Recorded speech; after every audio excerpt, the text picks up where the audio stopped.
తప్పకుండా నీ పేరు మీద సయం పెట్టిస్తానని తెల్లగా మట్టిండు ఊరూరు పుత్రాలు పల్లె పల్లెకు పత్రాలు రాస్తున్నాడు. నా బిడ్డ దమయంతి దేవికి రెండో స్వయంవరం అన్నాడు. అనే వరకు ఊరు పుత్రాలు ఎత్తున్నారు, పల్లె పల్లె పత్రాలు ఎత్తున్నారు. రాజాతి రాజులైన గాని నా పిల్ల దమయంతి దేవి నా మెడలో ఇప్పుడు పూలమాల ఎత్తది కావచ్చు, నన్ను లగ్గం చేసుకుంటది కావచ్చు అని వస్తున్నారు. అందులో ఒక ఉత్తరమైన గాని ఇక్కడ దగ్గరైన గాని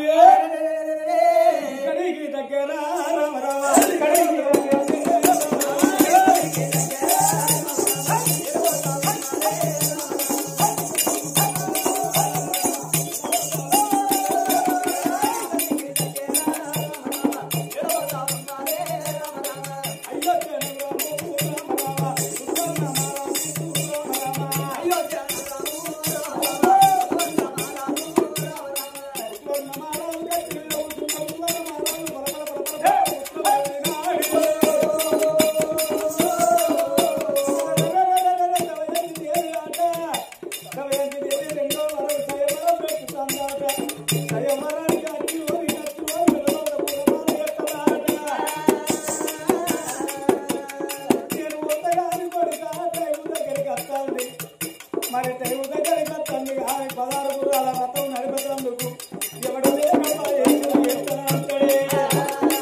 అయ్యా ఎప్పుడు తలపాగిపోయి అమ్మయ్యమ్మ దూరం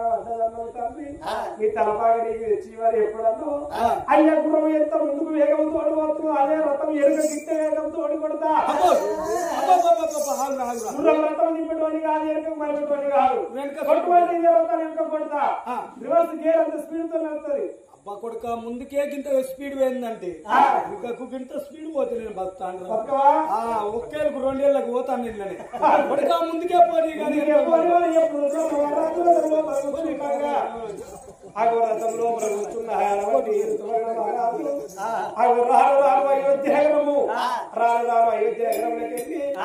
విదర్భ నగరం ఏరుకున్నాడే చక్రవర్తి రాజు చక్రవర్తి రాజు ఎప్పుడు బండికి హీరకాడ నిలబడి ఓ పాపత్తురాల 2 పిల్లలు దేవి నీకు ఎట్లా బుద్ధి లేదు ఎట్లా జ్ఞానం లేదు మళ్ళా స్వయంవరం తండ్రితోడి పెట్టించుకున్నవా పాపత్తురాల నీ ముఖం చూడరాని బాధపడుకుంటా ఏడుచుకుంటా బండికి రథం హీరకాడ బాధపడుతున్నాడు ఈ అయోధ్య నగరం ఋతువర్ణ మహారాజు ఆగో స్వయంవరం కాడ కూసున్నాడట ఏడంత్రాల మేడ మీద ఉన్నది దేవి కళ్ళతో ఓ యవ్వనారా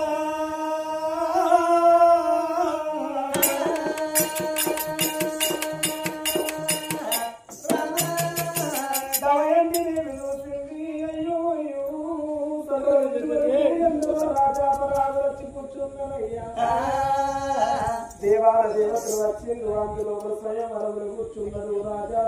రాజకుమారుడు వచ్చిండు దేవి మేడ మీద ఉండి కిందికి వరకు రాజు కనబడుతున్నారు రాజకుమారుడు కనబడుతున్నారు ఎంత చూసినా నా భర్త చక్రవర్తి రామకల్ల గలరాడే